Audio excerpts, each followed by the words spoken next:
My name is Tom Roberts. I'm in my upper 60s in terms of age. I'm a documentary filmmaker, largely all of those films in the Middle East, Iraq area, although I've filmed in Palestine, I've filmed Afghanistan, Russia back in the days of the communists, Latin America, all over the world. And at this point in my life, I'm thinking very much about where the world is going, not where the world came from. And I worry that people just don't really comprehend. They don't really understand what is happening. We've all had the experience of the coronavirus and how the world has been shaken by it. Lives have been changed. Virtually every life on the planet has been altered in some respect by this virus. And yet it's a tiny little thing.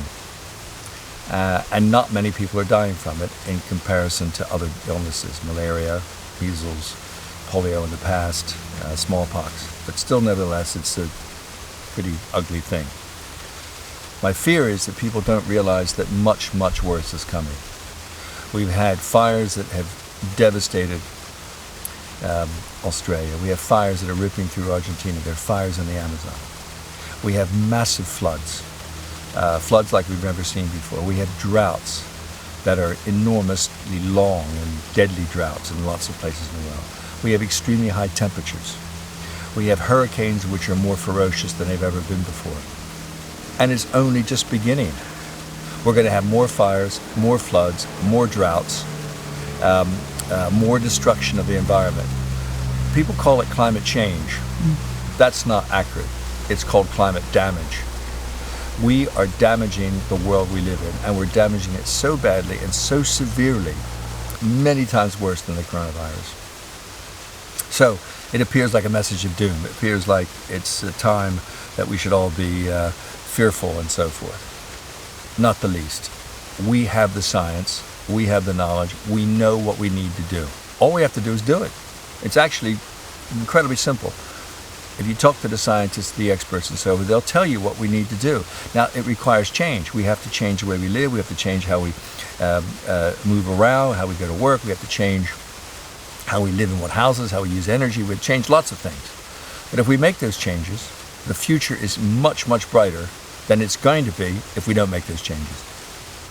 And given the time of life I've reached, older guy, getting near the end of his career, maybe at the end of his career, I want to do something that hopefully will have an impact on my children's lives, on their children, and on their children, my great-grandchildren.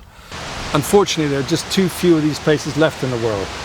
We're just destroying the world, we're wiping out wildlife, we're wiping out nature, natural places. Not only does it give us solace, then we feel better if we walk in this place and you feel relaxed, it lifts your spirit. Not only does it do things for us in terms of our spirit, but the food chain, agriculture, the seas, all the rest of it depend upon an interplay of plants and oxygen and insects, and we're destroying it, we're killing it all, we're wiping it out.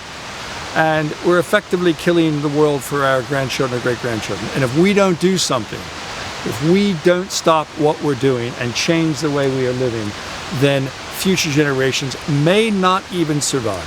And if they do survive, the conditions they'll live in, the heat that they'll experience, the food shortages, the violence of conflict between societies, between people who are desperate for even to survive, the floods that will take place, the fires that will hit. It'd just be overwhelming. And what do you do about it? Why are you here today? Well, I'm a trustee of a wildlife trust. The UK has 47 local trusts, and they buy land or acquire land, and they preserve it and they protect it. And there are all kinds of threats. I mean, there are diseases that come from abroad. There are what are called invasive plants, Japanese knotweed, for example, Himalayan balsam. These are plants that just come in and they just take over everything and destroy everything else, right? So it's not just human activity directly, but what we do is we bring those plants in and we alter the reality of what's taken many millions of years to develop and grow in just a few years, few decades at most. So the trust fight to keep the natural place natural, it's not easy.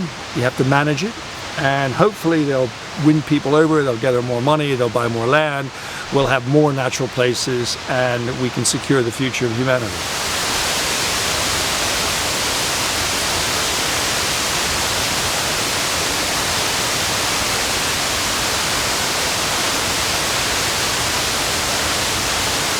You know, people ask, why should we bother, or why should we care? And initially it seems like a simple question and maybe a difficult one to answer, but actually it's quite easy to answer. So why should we care if our children grow up healthy? Why should we care if criminals run through the streets? Why should we care if houses are burned down or people's lives are ruined? Why should we care? Right? Well, this is our world. This is our neighbors. These are our world, really. And if we don't care about this, what the hell? And people who say, I don't care about it, you know, well, I think, well, frankly, I don't really care much about you either. You're a I don't know, what would you say, dead weight. Dead weight on the planet. But frankly, an awful lot of people do. Thousands, millions of people care because they know the value. They know what they can get from a place like this. Can enrich you, and this can give you solace and give you a sense of wonder.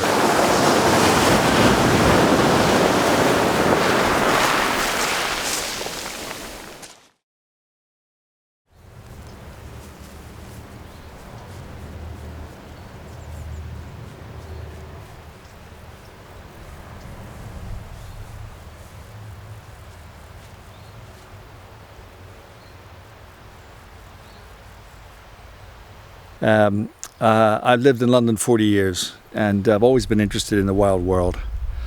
And I had an opportunity to buy this place, 9 acres, big farmhouse, and it was a sheep farm. So where we're standing was a big fence, a gate, and it was like grass out there, right? So how do you convert it to something that's natural? Well, you can't just do it and let it happen nature, because humans have already ruined the landscape. So what will grow there isn't really natural. You have to help it a little bit. So we took the gate out, took the fences out. We planted wildflowers in here. You can see wildflowers here. And over here, for example, we're bringing hedgehogs, little mammals. The British love them. And we have this hedgehog house, right? I jokingly say it's like a hat, but in reality, it's where they spend the winter. So you put leaves in here, and you put it on the ground, a hedgehog goes in, spends the winter there, protected.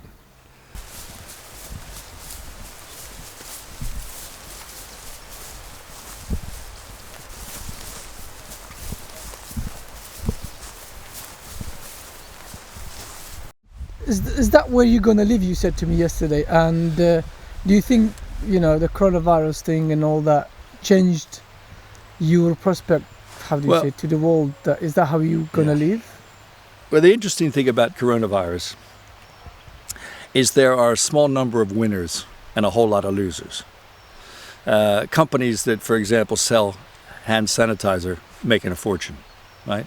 Companies that fly people around the world are going bankrupt. Travel companies, and so forth. But some people have done really well, small number. And I can say I'm one of those people who've done really well out of coronavirus in a curious way. Before lockdown, we knew the lockdown was coming, so I come here all the time. I live here probably 30-40% of the time here.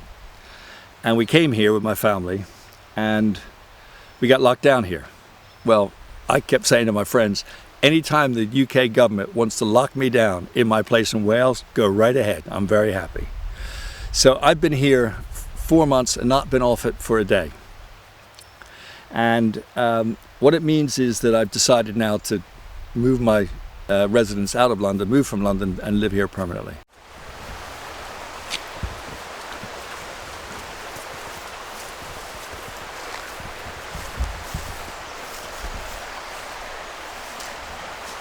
So also part of what we're doing, we're trying to bring wildlife back. So we're a lot of these plants, all these plants produce nectar. And so if you were able to see close up, you'll see thousands of insects. Sometimes I walk by here, particularly on a sunny day, and there's buzzing, zzz, and there's hundreds and hundreds and hundreds of bees. So we're creating places where wildlife can feed. We're bringing hedgehogs in.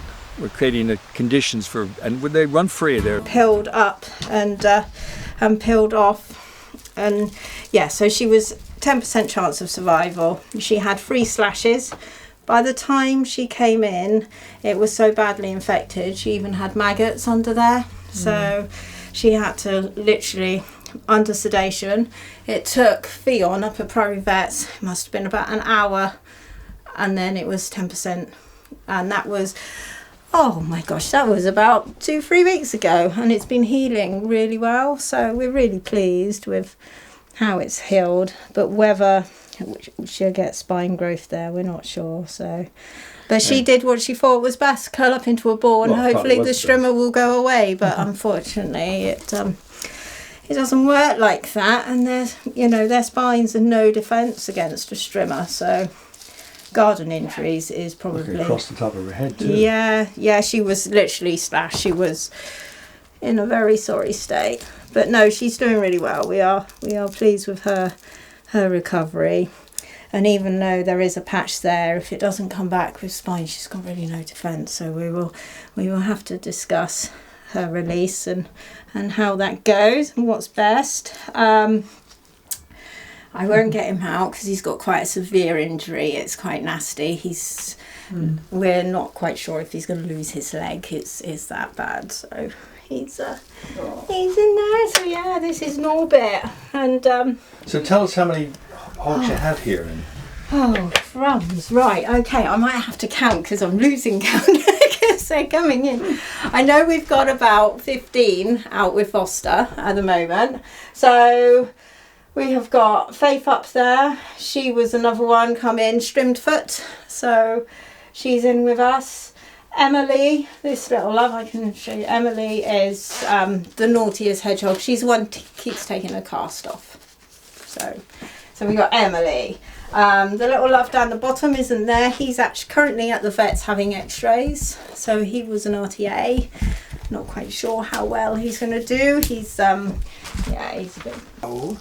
So he's probably about four weeks old, I would imagine. He's still got quite a baby face, but he's got his teeth through, and they get their teeth through, sort of their first lot of teeth through around 3 weeks. And he's having a good go at eating by himself. He's quite light still. He's only 150 grams, but we know that he had been left in this bag for about 3 days. He was found, and they hoped Mum was going to come back, and they didn't. So then they contacted us, and that's when we said, no, he's been on his own for so long. So he was a bit cold and a bit dehydrated, but he's coming on nicely. But no, hoglets, it's hoglet time, so a lot of them. Janie, my volunteer, is inundated with hoglets, so I say she has got about 11 hoglets with her at the moment, and I've also had a phone call from her way, so she might be taking another one in. So where we can, if it's a single orphan, we sometimes pair them up with another, and then they can sort of learn off each other. But because Jack's only recently come in, he's still on sort of isolation. We just want to make sure he hasn't got any parasites, he hasn't got any ill health that he's going to pass on to anybody else, and vice versa. And once we're happy that he's eating and he's fine, then we can pair him with somebody. But Poppy down there, we tried to pair her with somebody and it didn't go too well. She tried to pull their spines out. She's a bit of a madam, she's been. Yeah. Regards to Gary. Yeah, I will do. I don't find it.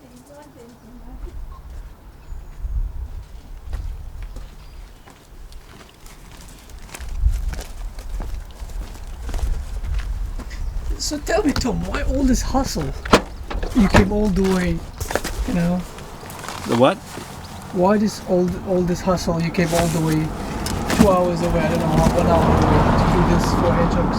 What do you believe in? Well, very simply, the hedgehog is the favorite wild animal of the English people, British people, and it's been in severe decline.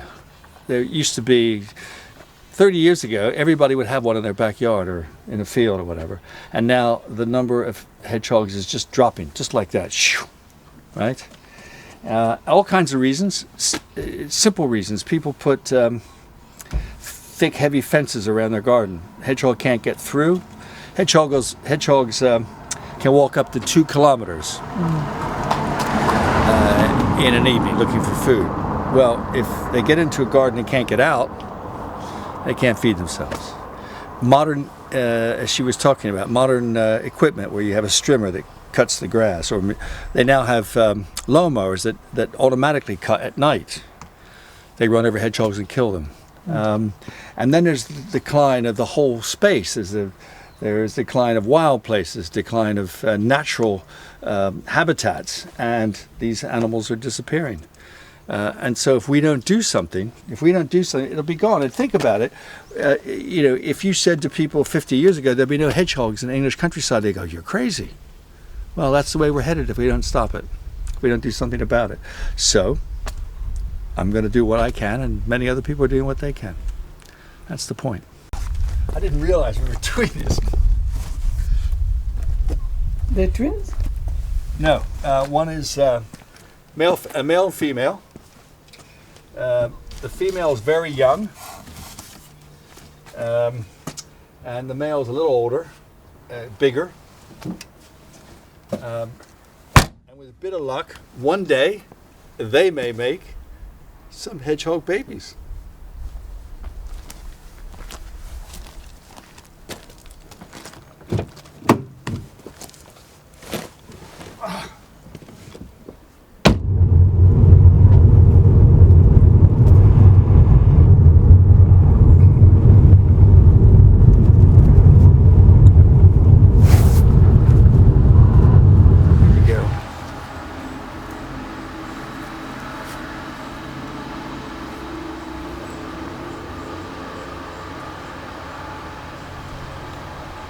We should get them in the back of the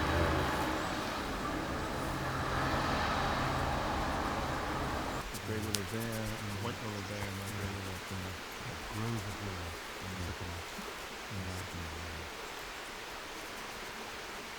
And you see the top of the sycamore? Yeah. See? Well, something came along and stripped all the bugs. You see the bark and stuff. They stripped all the bugs. It's not enough to kill the tree, and it damages stuff. What could it do? What do you think it could do? No, beavers stay the trees, the pine trees, the birches, the aspens. So what we're checking everything now? And all the strips are all down there. Yeah. So we'll look at the latest of nutrients or mineral or something. I think we'll see the health of it. Not green, just there.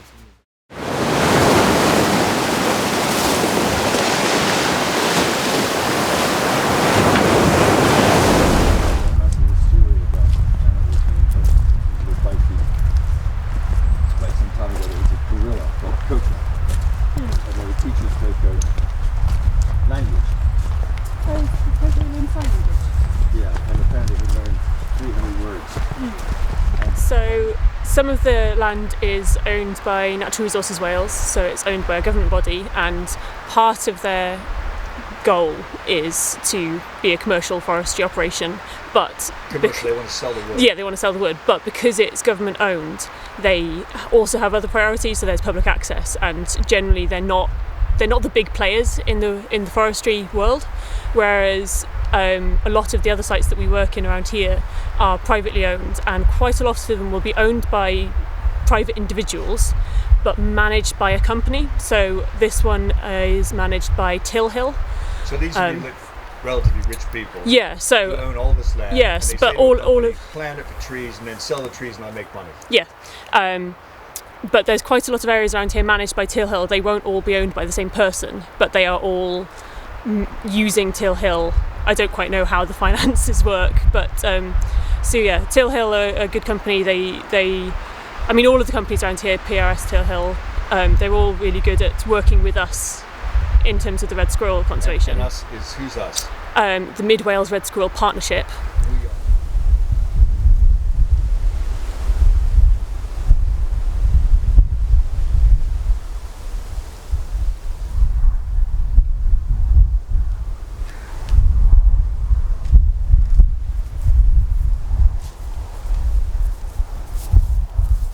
This is a lovely spot overlooking the river Teivi, which is a Welsh river that runs to the sea. Just a couple miles from here it reaches the sea. It's a tidal river in here.